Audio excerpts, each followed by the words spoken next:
नमस्कार बच्चों। आज की कक्षा है भूगोल की। और भूगोल की यह कक्षा 11th के बुक भौतिक भूगोल के मूल सिद्धांत से है। इस वीडियो में हमने कवर किया है नदी द्वारा निर्मित स्थलाकृतियों को।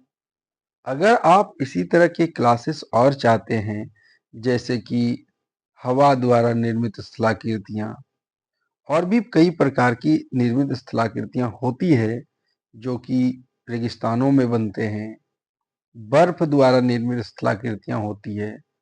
अगर आप इस तरह की और वीडियो चाहते हैं तो हमारे चैनल को सब्सक्राइब कर लीजिए और बेल आइकन दबा लीजिए ताकि नोटिफिकेशन जैसे मैं वीडियो डालूं आपको मिल जाए।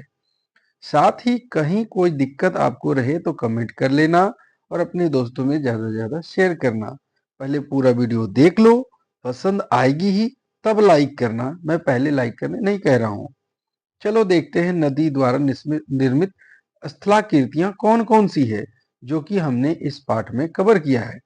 वो है भी आकार की घाटी, यू आकार की घाटी, गॉर्ज, कैनियन, जलप्रपात, क्षिप्रिका, जलगर्तिका, नदी वेदिका, नदी विसर्प, समप्राय मैदान, जलोढ़ पंख, जलोढ़ शंकु, तटबंध, गोखुर झील, डेल्टा तथा लेगून।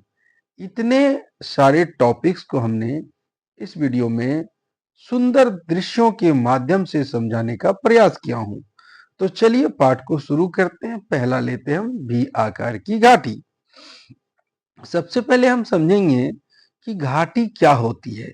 जब नदी अपने स्रोत से बाहर निकलती है ना, जब नदी अपने स्रोत से बाहर निकलती है तो दो पर्वतों की चोटियों के बीच से बहती है। पतली सी होती है, लेकिन चूंकि रफ्तार बहुत ज्यादा होती है तो यह जैसे जैसे नीचे उतरती है वैसे वैसे वहां की मिट्टियों को काटती चली जाती है। तो ये क्या, देख लीजिए तस्वीर आप, कुछ इस प्रकार की तस्वीर वो बनाएगी। इस प्रकार की स्थलाकृति को बनाते हुए चलती है और जब वो आगे चलती है तो इसी का विस्तार हो जाएगा गॉर्ज के रूप में, कैनियन के रूप में, जो कि हम आगे बताने वाले हैं। तो इस तरह की जो स्थलाकृतियां बनाने वाली, ये देखिए भी के आकार की होती है, इसका आकार भी जैसा होता है, इसलिए इसे भी आकार की घाटी है। और भारत में शारदा नदी, अलकनंदा, भागीरथी, रामगंगा, गंगा नदी और पाकिस्तान में आपका सिंधु नदी, ये सब भी आकार की घाटियां बनाने वाली नदियां हैं। अब होता क्यों है? क्योंकि ये धीरे धीरे अपर्दन और अपक्षय होते रहता है।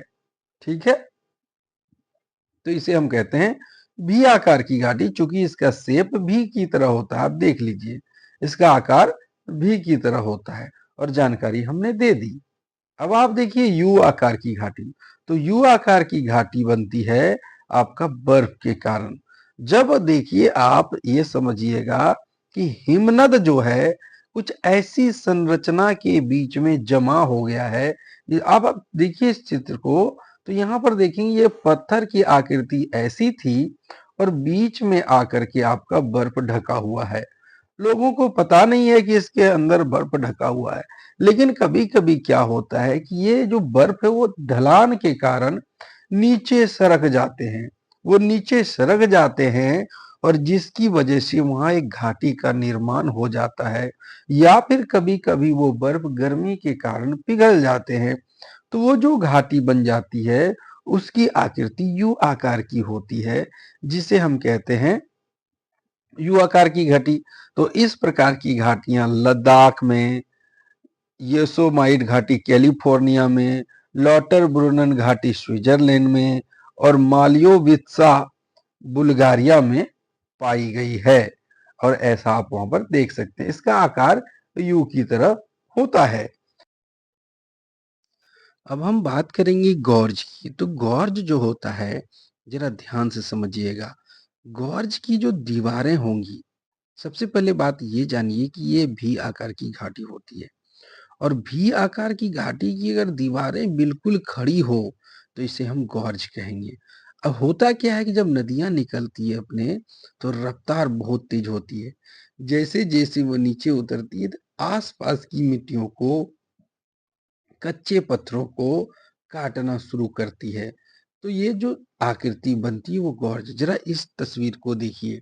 जब वो नदी आई होगी, तो उसमें इतना रफ्तार होगा कि अपने आस-पास के ये सबको काटना शुरू कर दिया और किनारे अगर खड़ी ढाल हो, तो ये गॉर्ज कहलाएगा। गॉर्ज और कैनियन में बहुत छोटा-सा अंतर है, जो कि मैं आपको बताने वाला हूँ। गॉर्ज की जो दीवारें होती है, वो खड़ी होती हैं, जबकि ये भी वी आकार की घाटी है और कैनियन भी वी आकार की घाटी होती है। ज़रा दीवारों को आप देखिए, इन दीवारों को देखिए, इन दीवारों को देखिए, बिल्कुल सीधा है, तो ये गॉर्ज कहलाएगा। यहाँ पर भी देखिए, अब इस दीवार को भी देखिए, एकदम सीधा है कि नहीं? सीधा है, तो इसे हम गॉर्ज कहेंगे, जबकि ये देखिए एकदम सीधा है और ये मैंने आपको दिखाया है कि कैसे मिट्टी कटते हुए बाहर निकलती है। ये देखिए, देख पा रहे हैं? तो ये आपका गॉर्ज कहलाएगा। लेकिन यदि हम कैनियन की बात करें तो ये भी आकार की घाटी ही होती है, लेकिन इसके जो ऊपरी सिरे होते हैं वो चौड़े होते हैं। तो हमने क्या सीखा? गॉर्ज और कैनियन को सीखा। अगर गॉर्ज होता तो सीधी दीवारें होती, कैनियन है इसलिए इसका ऊपरी सिरा चौड़ा होगा। बात समझ में आ रहा है?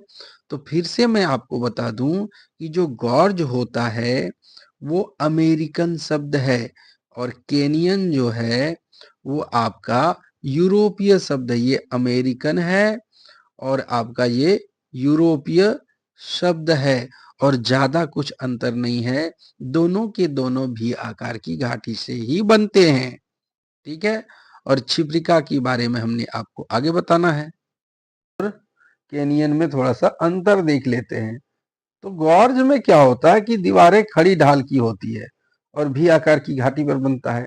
कैनियन में दीवारें थोड़ी चौड़ी होती है और ये भी आकार की घाटी से बनता है। बस इतना ही अंतर है, ज्यादा कुछ अंतर नहीं। चलिए फिर से मैं आपको समझा देता हूँ। देखिए, गॉर्ज की जो दीवारें होंगी वो आसपास बिल्कुल खड़ी खड़ी होंगी। देख पा रहे हैं आप, ये दीवार एकदम खड़ी है। जबकि कैनियन की जो दीवार होगी वो आसपास ज्यादा चौड़ी होगी। ये इस तस्वीर को देखिए, जो कैनियन की दीवारें हैं वो चौड़ी है, ये इस तरह डायरेक्ट खड़ी नहीं है। गॉर्ज की दीवार खड़ी होती है और कैनियन की दीवार चौड़ी होती है ऊपर की ओर। ठीक, अब हम बात करेंगे छिप्रिका की। थोड़ा छिप्रिका का मतलब समझ लीजिए।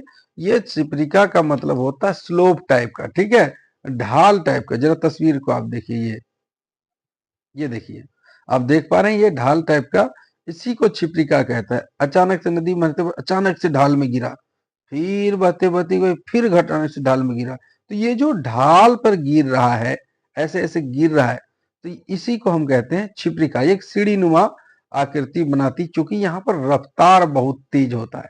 आप देख पा रहे हैं, यहाँ पर देखिए राफ्टिंग जब हो रही है तो आप देख पा रहे होंगे उधर से बहते बहते बहते बहते आ रही है और अचानक से यहाँ पर अचानक से रफ्तार तेज हो गई। तो ये ऐसा क्यों हुआ? क्योंकि ये आकृति कुछ इस प्रकार नदी बह रही होगी। फिर से बताता हूँ, नदी की आकृति जो होगी कुछ इस प्रकार होगी। ये इसी के कारण ये यहाँ तक धीरे धीरे अचानक से गिरेगा नीचे और यहाँ पर जलप्रपात का भी निर्माण होगा। फिर ऐसे चलेगा, फिर गिरेगा नीचे, फिर ऐसे। तो ये आपको छिपरिका कहा जाता है। थोड़ा इस तस्वीर देखिए, इंग्लिश में इसे रैपिड कहते हैं। ठीक है, तो देखिए यहाँ पर, यहाँ से आया आया आया, अचानक से रफ्तार पकड़ा, फिर धीरे धीरे से चला, फिर रफ्तार पकड़ा, फिर धीरे फिर रफ्तार पकड़ा। तो ये जो रफ्तार यहाँ पकड़ा, इसे ही हम इस प्रकार की आकृति को रैपिड कहते हैं, यानी क्षिप्रिका कहते हैं। अब हम बात करेंगे जल गर्तिका की। तो जल है सिंपल, और गर्तिका मतलब गड्ढा होता है, गर्त। अब देखिए, ऊंची जगह से कहीं पर पानी गिरेगा। आपने बहुत सारे जलप्रपात, हम जब जलप्रपात देखने गए थे, ये दमकोल झरना, ठीक है, तो होता क्या है कि यहाँ से जब पानी गिरता है ना, यहाँ से जब पानी गिरता है तो इसके नीचे का, ठीक है, इसके नीचे में रफ्तार चोट बहुत जोर होता है। तो इसमें जो छोटे छोटे कंकड़ और पत्थर होते हैं वो गोल गोल गोल गोल घूमने लगते हैं, और जब गोल गोल गोल गोल घूमते हैं तो यहाँ पर एक गड्ढा का निर्माण कर देते हैं। इसे ही हम कहते हैं जलगर्तिका। देखिए यहाँ से, इस वाले तस्वीर में आप देखिए, यहाँ से पानी गिरा होगा तो यहाँ गड्ढा हो गया, और यहाँ पर कीचड़ नहीं मिलेगा, सिर्फ बड़े बड़े बड़े बड़े पत्थर और कंकड़ मिलेंगे, ये घूमने लगते हैं जिसकी वजह से यहाँ पर गड्ढा हो जाता है और फिर पानी बह बह के आता है, तो ये जलगर्तिका कहलाता है। जरा यहाँ देखिए इस तस्वीर को, आपको जलगर्तिका समझ में आ गया होगा, ज्यादा रफ्तार से गिरने के कारण यह गड्ढा हो गया है, यही जलगर्तिका है। अब नदी नदी वेदिका, तो वेदिका का मतलब क्या होता है, ये देखिए, ये आकृति ध्यान से देखिएगा, ठीक है, ये आकृति इस प्रकार आया, फिर ऐसे गया, फिर ऐसे गया, फिर ऐसे, एक वेदिका के रूप में ये बन गया है, तो इसे हम कहेंगे नदी वेदिका। जरा इस तस्वीर को आप देख लीजिए, ये जो ऊपर वाला है वो समान ये है, देखिए इसकी और इस साइड और इस साइड और इस साइड, इस साइड, इस साइड, सब सब समान है, तो ये समान आपका नदी वेदिका है। लेकिन ये देखिए आप यहाँ पर ऐसे आया, ऐसे ऐसे, कोई जरूरी नहीं कि एक ही समान होगा, तो ये समान ऊपर वाला नदी वेदिका है, नीचे वाला असमान नदी वेदिका। ऐसा होता है बहाव के कारण, जब नदियां अपने बहाव पर होती तो आसपास की दीवारों को काटती हुई चली जाती है, ठीक है। अब यहाँ देखिए, जब नदियां जब इसको मिनांडर भी कहते हैं, ठीक है, सॉरी नदी टेरेस कहते हैं इसको, रिवर टेरेस।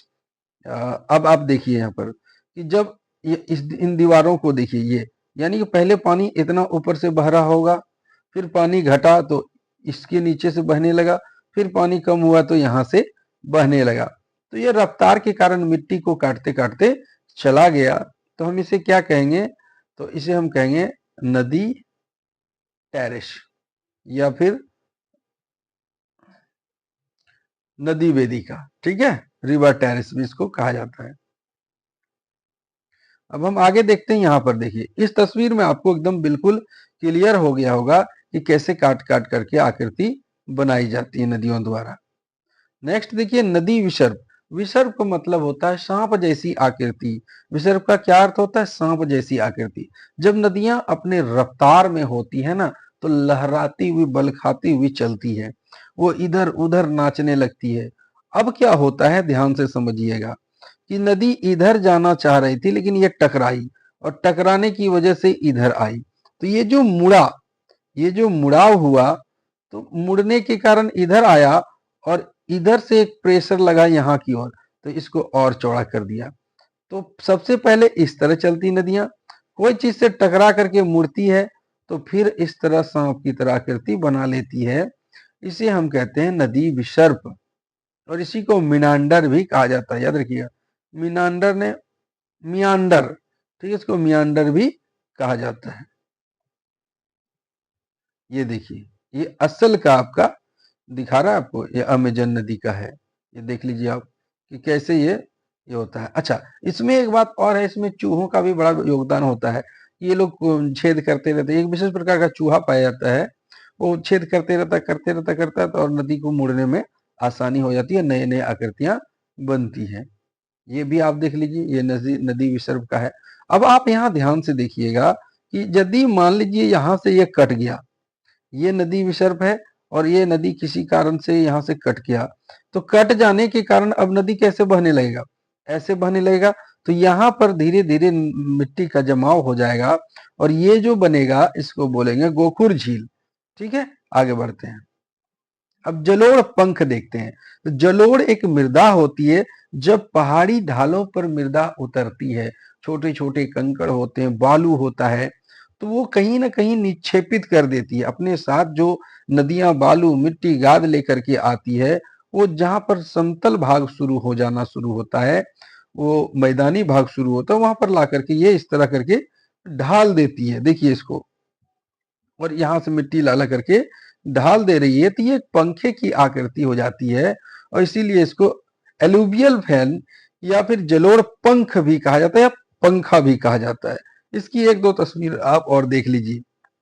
यहाँ देखिए, यहाँ से लाया गया, देखिए हमने कैनियन बताया था आपको, कैनियन ऊपर की ओर ज्यादा चौड़ा होता है, और यहाँ पर जो देख रहे हैं आप, ये गॉर्ज है, ये दोनों की दीवारें ऊंची है, तो ये गॉर्ज है, यहाँ से यहाँ गॉर्ज है, और ये देखिए चौड़ा होने की वजह से ये कैनियन है। और इसकी जो मिट्टी ला करके बहाई गई है यहाँ तक, यहाँ पर जो जमा हुआ है यहाँ से यहाँ तक, ये एलोवियल फैन या जलोढ़ पंख या जलोढ़ पंखा के नाम से जाना जाता है।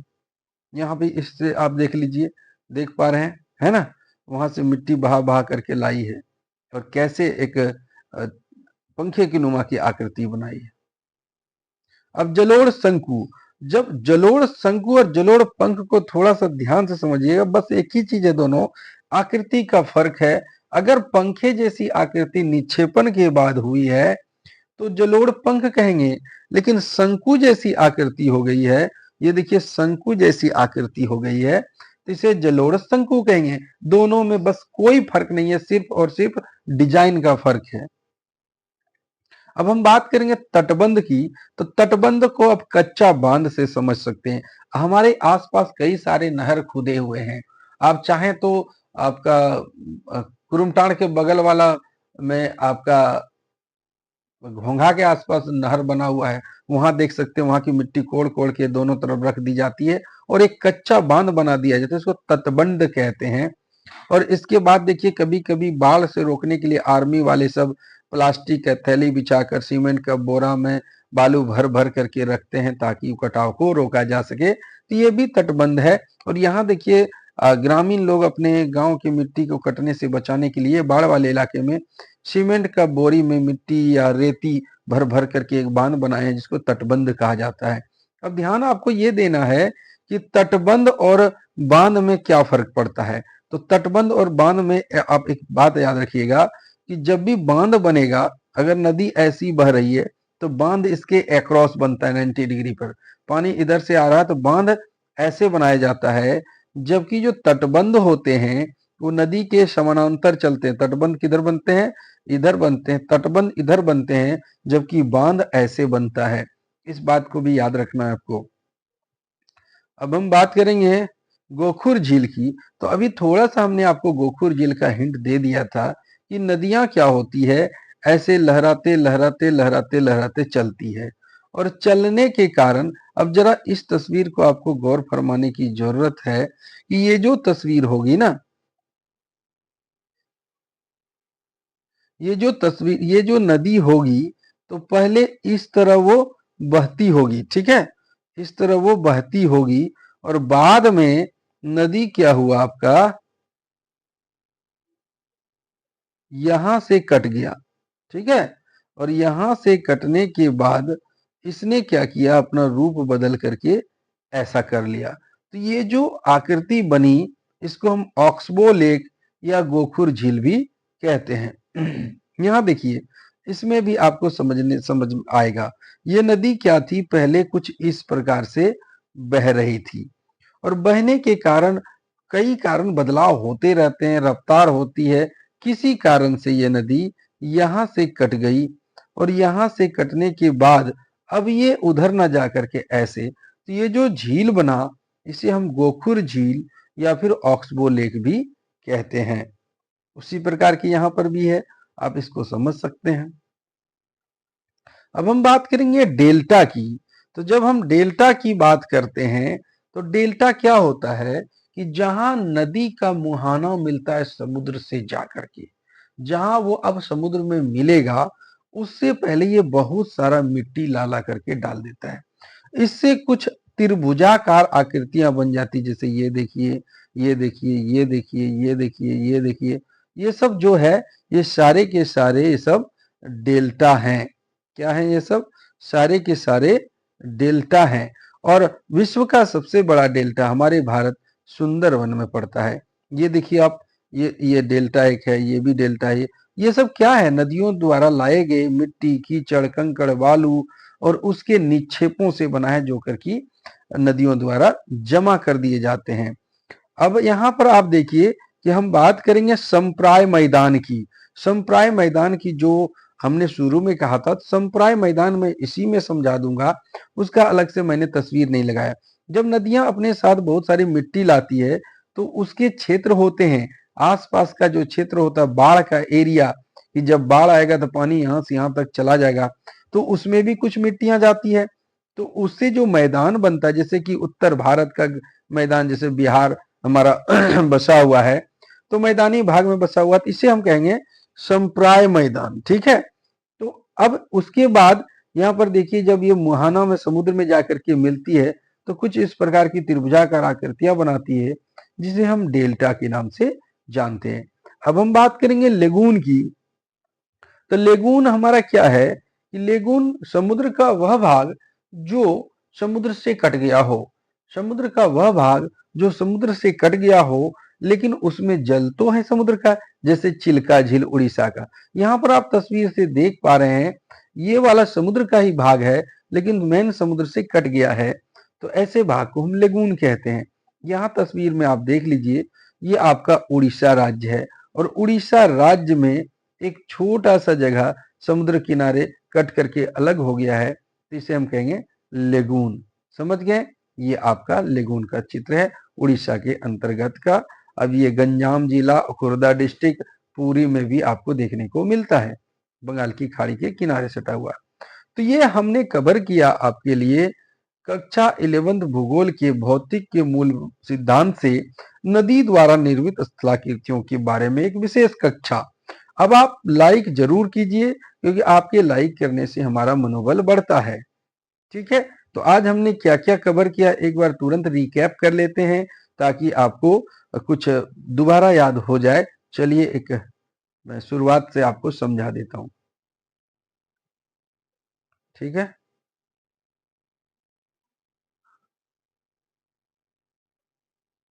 तो आज की इस वीडियो में हमने कवर किया भी आकार की घाटी जिसका आकार भी की ओर होता है, यू आकार की घाटी जिसका आकार यू की तरह होता है, गॉर्ज भी आकार की घाटी में इधर इधर साइड किनारे काट देगा और किनारे अगर सीधा होगा तो गॉर्ज कहेंगे। कैनियन क्या होगा? भी आकार की घाटी है, ऊपर चौड़ा नीचे सकरा होगा, मिट्टी कटा हुआ होगा तो कैनियन कहेंगे।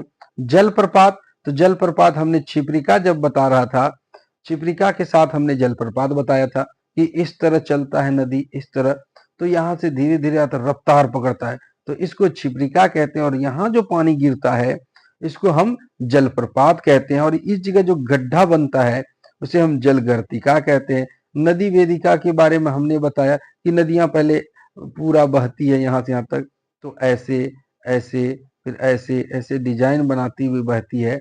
तो ये जो ऐसे ऐसे डिजाइन बनता है इसका तो उसे नदी वेदिका कहते हैं। नदी विसर्प, अपने रफ्तार के कारण नदियां ऐसे ऐसे सांप की तरह चलती है, नदी विसर्प। इसके आसपास के मैदान में मिट्टियां जमा हो जाती जहां बाढ़ का पानी आता है उसे संप्राय मैदान कहते हैं।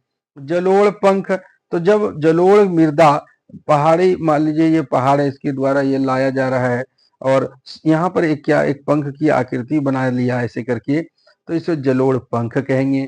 और यही एक शंकु की आकृति बनाया तो जलोढ़ शंकु कहेंगे।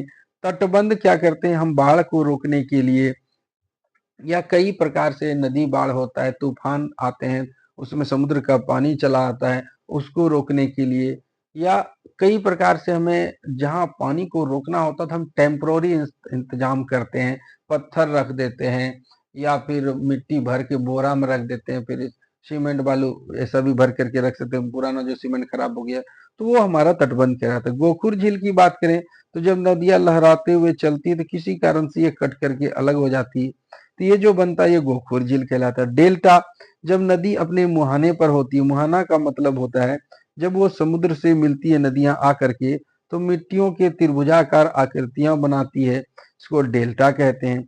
लेगून क्या है? तो समुद्र का वह भाग जो कट करके अलग हो गया हो, ये मेन समुद्र है बंगाल की खाड़ी है और ये कट के अलग हो गया हो, इसमें जल हो तो इसको हम लेगून कहते हैं, जिस प्रकार हमारा चिल्का झील उड़ीसा का। तो आप हमें कमेंट करके बताएं कि आज का क्लास आपको कैसा लगा। अगर इसी तरह के वीडियो चाहिए तो चैनल को सब्सक्राइब कर लीजिए और कमेंट कीजिएगा, तभी मैं दूसरा आपका इस जैसे कि हिम बर्फ द्वारा निर्मित आकृतियां ले आएंगे आपके लिए, या फिर हवा द्वारा निर्मित आकृतियां ले आएंगे। तो कई तरह की आकृतियां होती है, अगर आप चाहेंगे तो मैं जरूर लेकर के आऊंगा।